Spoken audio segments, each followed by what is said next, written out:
Since the beginning of the space age, humanity has launched thousands of missions into the unknown. We've walked on the moon. We've sent robots to Mars. We've built a space station the size of a football field orbiting Earth at 28,000 kilometers per hour. But space doesn't forgive mistakes. These are the worst space disasters in human history. Our story begins in 1967. The United States was in a fierce competition with the Soviet Union, the space race. And President Kennedy had made a bold promise. America would land a man on the moon before the end of the decade. The Apollo program was NASA's answer, and Apollo 1 was supposed to be the first crewed mission. 3 of America's best astronauts were chosen: Gus Grissom, a veteran astronaut; Ed White, the first American to ever walk in space; and Roger Chaffee, a brilliant young pilot on his very first mission. On January 27th, they weren't actually launching, it was just a rehearsal test. They sat inside the capsule on the launch pad to practice countdown procedures. It should have been routine. But inside that capsule was a deadly environment. The cabin was filled with 100% pure oxygen, and in pure oxygen, anything can burn. Everything will burn. At 6:31 p.m., a spark from faulty wiring ignited something inside the capsule. In that pure oxygen environment, the fire spread with terrifying speed. The astronauts tried desperately to open the hatch, but it was designed to open inward. The pressure from the fire made it physically impossible. It normally took 90 seconds to open. They had less than 17. All 3 astronauts, Grissom, White, and Chaffee, died within seconds. Grissom had once said, "How can we go to the moon if we can't even talk between 2 buildings?" He knew the problems. Nobody listened. But their deaths were not in vain. NASA completely redesigned the Apollo capsule. New fireproof materials, mixed gas atmosphere, a new outward opening hatch that could be opened in 7 seconds. These changes are what made the moon landing possible just 2 years later. Meanwhile, on the other side of the space race, the Soviet Union achieved something incredible.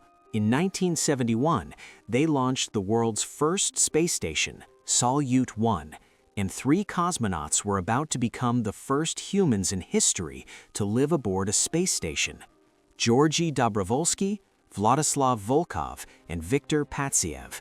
They spent 23 incredible days aboard Salyut 1. Everything went perfectly. It was one of the greatest achievements in space history. On June 30th, it was time to come home. The crew said goodbye to the station. But here's the fatal detail.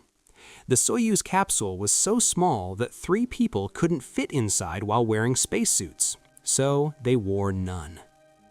During separation, at an altitude of 168 kilometers, still in the vacuum of space, a ventilation valve accidentally opened. The cabin's air began leaking out into space. The crew realized what was happening. Dobrogolsky tried to close the valve manually, but it would have taken over a minute to unscrew. He had seconds. Within minutes, all 3 cosmonauts lost consciousness and died. The capsule's automatic systems worked perfectly. It landed safely in the fields of Kazakhstan.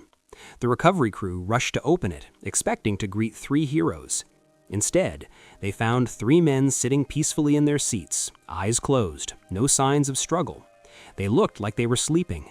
But Dobrovolsky, Volkov, and Patsiev were dead. They remained the only 3 humans to have ever died in outer space. January 28, 1986. This was supposed to be the most exciting day in American education. Krista McAuliffe, a high school teacher from New Hampshire, had been selected from over 11,000 applicants to become the first teacher in space. She was going to teach a lesson live from orbit. Millions of children across America were watching on live television. But that morning in Florida was dangerously cold.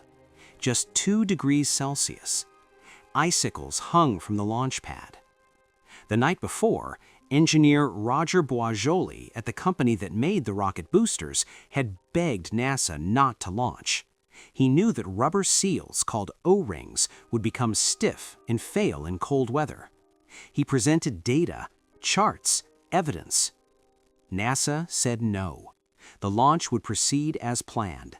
They had already delayed too many times. The pressure to launch, what they call go fever, won over safety. At 11:38 a.m., Challenger lifted off. For 72 seconds, everything looked perfect. But from the very first second, hot gas was leaking through that failed O-ring, exactly where Boisjoli said it would. 73 seconds after launch, the external fuel tank ruptured. Challenger was torn apart by aerodynamic forces. The iconic forked smoke trail was seen by millions watching live. In classrooms across America, children watched their teacher die on live television. And here's the detail that haunts investigators to this day. The crew cabins survived the initial breakup. Emergency air packs were found activated, which means some of the crew were likely conscious for the entire 2-minute and 45-second fall into the Atlantic Ocean. 17 years later, NASA faced its darkest day again. Space Shuttle Columbia was special. It was the very first space shuttle ever built. By 2003, it had flown 27 successful missions. Its 28th crew included Kalpana Chawla, an Indian-American engineer on her second flight, and Ilan Ramon, the first ever Israeli astronaut.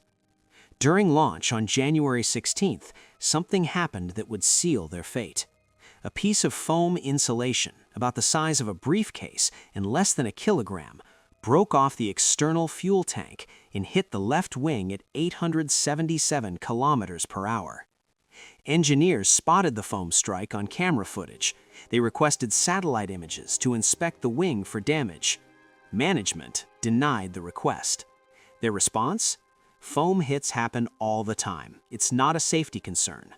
So for 16 days, the crew orbited Earth, completed their experiments, completely unaware that their wing had a hole in it. On February 1st, Columbia began re-entry. Temperatures outside reached over 1,600 degrees Celsius. Superheated gas entered through the hole in the wing. At 9 a.m. over Texas, the left wing failed. Columbia broke apart. Debris scattered across more than 2,000 square miles of Texas and Louisiana. All 7 crew members were killed. The investigation found something chilling. It was the same organizational problem as Challenger. Engineers warned management. Management ignored them. NASA had not learned its lesson. By 2014, space was no longer just for governments. Private companies were building spacecraft for tourists. Richard Branson's Virgin Galactic promised to take paying customers to space for $250,000 a ticket. Their spacecraft, VSS Enterprise, was carried to altitude by a larger plane, then released to rocket into space. On October 31st, Halloween, it was the 4th powered test flight. After release, the rocket engine fired and Enterprise began accelerating. But just 11 seconds into powered flight at Mach 1, co-pilot Michael Alsbury unlocked the feathering system. The feathering system was the spacecraft's re-entry braking mechanism. It was only supposed to be unlocked above Mach 1.4. Alsbury unlocked it at Mach 1, a catastrophic mistake. Aerodynamic forces instantly tore the spacecraft apart at 15,000 meters. Michael Alsbury was killed. But in an extraordinary twist, pilot Peter Siebold was thrown clear of the wreckage. He was unconscious, but his parachute deployed automatically. Against all odds, he survived. Not every space disaster involves death. Sometimes the disaster is pure embarrassment. In 1998, NASA launched the Mars Climate Orbiter, a $193 million spacecraft designed to study the climate and atmosphere of Mars. After 9 months of travel, it finally reached Mars. But there was a problem nobody had noticed. The company that built the spacecraft, Lockheed Martin, programmed its software using imperial units, pounds. NASA's navigation team expected metric units, newtons. Because of this simple unit conversion error, the spacecraft approached Mars at an altitude of just 57 kilometers instead of the planned 226. It entered the atmosphere and was destroyed. $193 million. Years of work, thousands of hours of engineering, all destroyed because one team used meters and the other used feet. From Apollo 1 to Columbia, a pattern emerges. It's rarely the complexity of space that kills. It's human error, ignored warnings, organizational failure, and the dangerous belief that it won't happen to us. But despite every disaster, every failure, every life lost, humanity keeps reaching for the stars. Because that's what humans do. We fail, we grieve, and then we try again. If you found this video interesting, subscribe and hit the bell. Our next video covers something even more terrifying,